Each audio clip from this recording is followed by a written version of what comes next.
إن الحمد لله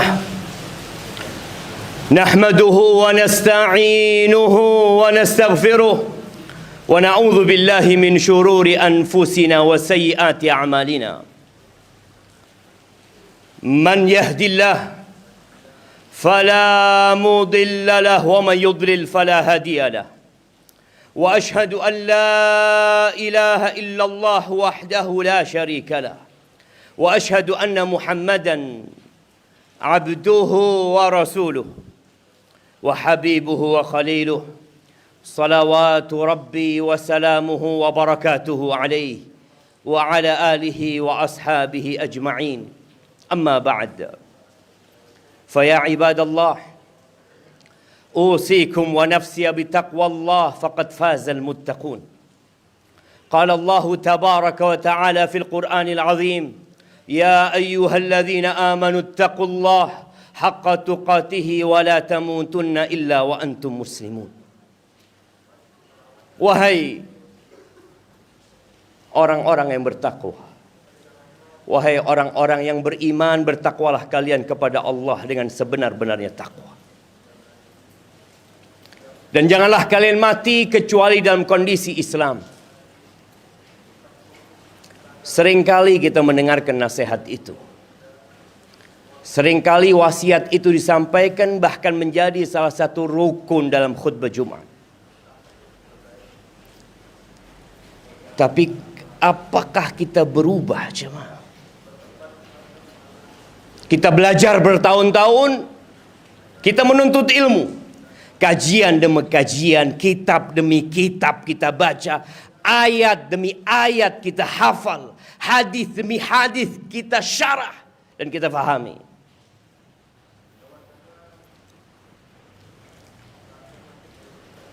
Ketika Rasul sallallahu alaihi wasallam turun dari Gua Hira dalam kondisi takut, beliau disambut oleh istrinya Khadijah. Beliau minta diselimuti dan Khadijah pun menenangkan suami. Lalu Rasulullah sallallahu alaihi wasallam cerita tentang apa yang dialami di Gua Hira. Apa tanggapan sang istri? Tanggapan sang istri ini jadikan sebagai modal hidup kita. Istri kita kenal sama kita.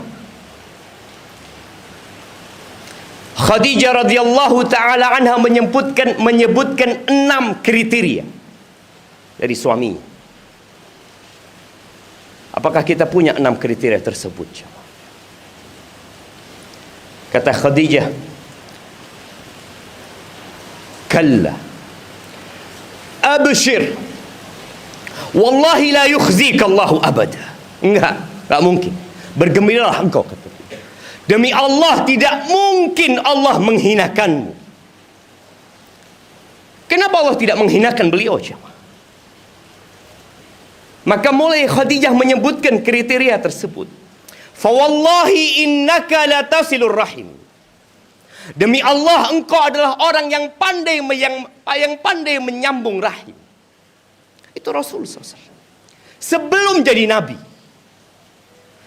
Siapa yang menjadi saksi? Istrinya sendiri. Innaka la tasilur rahim. Aku tahu sama engkau. Engkau siapa? Aku hidup bersamamu. Bertahun-tahun aku memandangmu dan memperhatikan kelakuanmu. Innaka la tasilur rahim. Itu yang pertama. Yang kedua, wa tasduqul hadis. Engkau enggak pernah bohong dalam hidupmu. Engkau jujur kalau bicara. Dengan siapapun engkau jujur. Dengan istrimu, dengan anak-anakmu, dengan kolegamu, dengan kawan-kawanmu. Innaka la tasduqul hadis. Apakah kita sudah jujur ketika berbicara? Yang ketiga, wa tahmilul kal. Engkau orang yang membawa beban. Tatkala ada orang yang susah, engkau tidak membiarkan dia. Tatkala ada orang yang membutuhkan bantuan, engkau turun membantu dia. Engkau tidak biarkan beban itu ada di pundak orang. Apa yang mampu kau lakukan, kau lakukan. Itu engkau. Wa taksibul ma'dum. Ya, itu yang keempat. Engkau adalah orang yang menolong orang-orang yang tidak mampu. Engkau tidak memikirkan dirimu sendiri. Engkau selalu berpikir memberikan manfaat kepada orang lain. Itu dirimu. Mana mungkin Allah akan menghinakan orang yang seperti itu. Wa taqrid dhaif. Engkau orang yang memuliakan tamu. Ya, itu dirimu. Khadijah melihat bagaimana suaminya memuliakan tamu yang datang ke rumahnya. Maka dia membuat persaksian yang asli, yang berasal dari hati. Dan yang keenam, dia mengatakan, wa tu'inu ala nawaibil haq. Engkau orang yang suka menegakkan kebenaran. Engkau selalu hadir di saat kebenaran ditindas. Tatkala kebatilan nampak, engkau akan hadir di sana untuk menegakkan kebenaran. Itu dirimu. Mana mungkin Allah akan menghinakan orang seperti ini? Ahibati fillah, kita yang mengaku warasatul anbiya, yang mengaku sebagai pewaris para nabi, para penuntut ilmu, yang duduk mendengarkan nasihat-nasihat disampaikan. Para nabi tidak mewariskan emas dan perak. Yang dia wariskan ilmu. Dan ilmu itu kita pelajari. Betapa seringnya dalam Al-Quran Al-Azim Allah memerintahkan kita untuk berbuat baik kepada orang lain. Bukan hanya memikirkan diri sendiri. Wa ahsin kama ahsanallahu ilaik. Berbuat baiklah engkau kepada orang lain. Bukan hanya kepada orang lain, bahkan kepada binatang. Kita baca tuh hadisnya. Bagaimana Baghi, seorang pelacur, seorang wanita yang menjual dirinya. Bagaimana Allah mengampuni dosa-dosa dia? Saqat kalban. Dia memberikan minum kepada seekor anjing, jamaah. Dia bukan hanya memikirkan dirinya. Wah, sinu. Innallaha yuhibbul muhsinin. Berbuat baiklah kalian. Allah itu cinta kepada orang-orang yang suka berbuat baik. Dia beribadah kepada Allah Azza wa Jal. Dan dia berbuat baik kepada makhluk-makhluk Allah. Ketika Nabi SAW ditanya, man khairun nas, man ahabbun nas, beliau mengatakan ahabbun nas, khairun nas, anfa'uhum linnas. Yang paling dicintai Allah, yang paling baik di sisi Allah adalah yang paling bermanfaat buat orang lain. Kita lebih suka memanfaatkan orang lain untuk kepentingan kita. Iya, itu manusia. Antum bisa bayangkan bagaimana 6 kriteria ini ditanamkan oleh Rasulullah SAW di diri para sahabat. Sehingga beliau memiliki penerus-penerus yang melanjutkan perjuangan beliau. Allah mengatakan, "Walladzina tabawwa'ud dara wal imana min qablihim yuhibbuna man hajara ilaihim wa la yajiduna fi sudurihim hajatan mimma utu wa yu'thiruna ala anfusihim walau kana bihim khasasah wa man yuqa shuhha nafsihi fa ulaika humul muflihun." Allah cerita tentang orang-orang Ansar yang lebih dahulu beriman, yang lebih dahulu menempati kota Madinah. Bagaimana mereka mencintai saudaranya yang hijrah kepada mereka. Mereka tidak berpikir orang ini ngerepotin aku, orang ini ikut bersaing sama aku, orang ini mungkin akan makan rizkiku lah. Mereka cinta kepada orang-orang itu. Allah menyaksikan cinta di hati mereka. Dan lebih dari itu, mereka sama sekali tidak ada perasaan tidak nyaman di dalam dada mereka. Bahkan mereka lebih mengutamakan orang lain daripada diri mereka. Bukan karena mereka punya lebih. Biasa orang punya lebih, berbagi. Tapi Allah sebutkan tentang generasi ini. Walau kana bihim khasasah. Walaupun diri mereka sedang membutuhkan hal itu. Wa may yuqa syuhha nafsihi fa ulaika humul muflihun. Barang siapa yang dijaga, dipelihara dari kekikiran jiwanya, kita yang punya ambisi, kita yang punya cita-cita untuk diri kita sendiri. Barang siapa yang dijaga oleh Allah dari kekikiran, dari ambisi, dari tamak, dari rakus jiwanya, mereka lah orang-orang yang muflihun. Mereka lah orang-orang yang beruntung, yang mendapatkan kemenangan. Aqulu qawli hadha wa astaghfirullah li wa lakum wa li sa'iril mu'minin wal mu'minat fastaghfiruhu innahu huwal ghafurur rahim.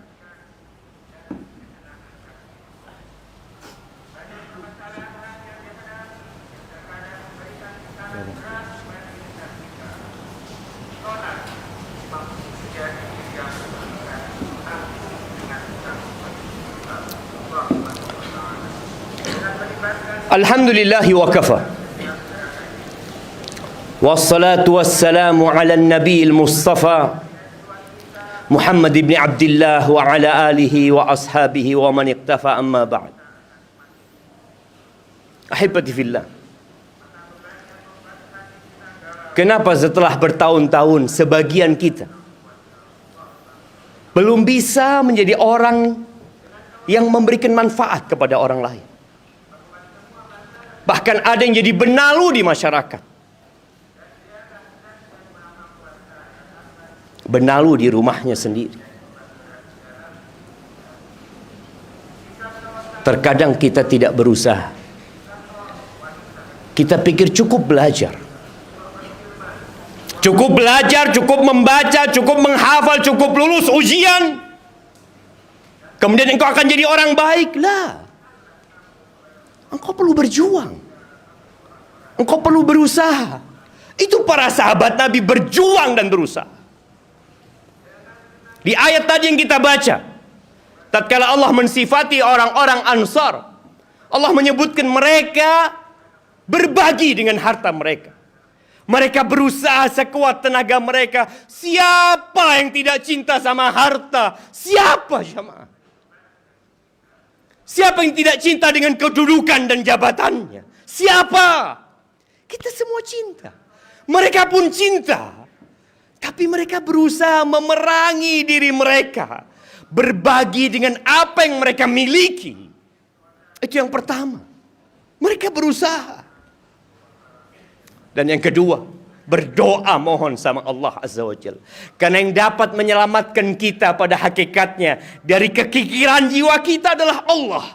Wa man yuqa syuhha nafsihi. Barang siapa yang dipelihara, dijaga dari kerakusan jiwanya. Siapa yang menjaga? Allah Jalla Jalaluh. Abdurrahman bin Auf atau sahabat yang lainnya. Mereka orang-orang yang suka berbagi. Tatkala mereka tawaf di rumah Allah, disebutkan dia tidak menambah doanya kecuali mengatakan, Allahumma qini syarra nafsi, Allahumma qini syuhha nafsi, Allahumma qini syuhha nafsi. Ya Allah, jagalah aku dari kekikiran jiwaku sendiri, ya Allah. Ahibati fillah, walladzina jahadu fina lanahdiyannahum subulan. Dan orang-orang yang berjuang di jalan kami, pasti kata Allah, kami akan tunjukkan kepadanya jalan-jalan menuju kepada keridhaan Allah Azza wa Jalla. Besok, lusa, di kampus kita akan ada kegiatan yang membutuhkan tenaga kita, membutuhkan waktu kita, membutuhkan harta kita. Sebagian kita ada yang hanya sibuk memandang, melihat, memperhatikan, bahkan sibuk dengan handphonenya sendiri. Saatnya engkau berbagi dengan orang lain. Saatnya engkau pelajari di kelas, yang engkau kaji di masjid, engkau praktekkan dalam kehidupan ini. Ingat 6 kriteria tersebut. Kalau engkau ingin menjadi penerus Rasul sallallahu alaihi wasallam. Innallaha wa malaikatahu yusalluna 'alan nabi ya ayyuhalladzina amanu sallu 'alaihi wa sallimu taslima.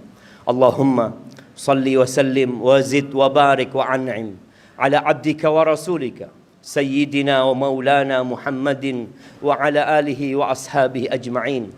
اللهم اغفر للمؤمنين والمؤمنات والمسلمين والمسلمات الأحياء منهم والأموات إنك سميع قريب مجيب الدعوات. اللهم منزل الكتاب مجري السحاب هازم الأحزاب اهزم أعداءك أعداء الدين يا رب العالمين. اللهم انصر إخواننا المستضعفين في فلسطين. اللهم انصر إخواننا المستضعفين في فلسطين. اللهم انصر إخواننا المستضعفين في كل مكان. اللهم إنك أمرتنا بالدعاء ووعدتنا بالإجابة. اللهم هذا الدعاء ومنك الإجابة وهذا الجهد عليك التكلان. ربنا آتنا في الدنيا حسنة وفي الآخرة حسنة وقنا عذاب النار. وسبحان ربك رب العزة عما يصفون وسلام على المرسلين والحمد لله رب العالمين.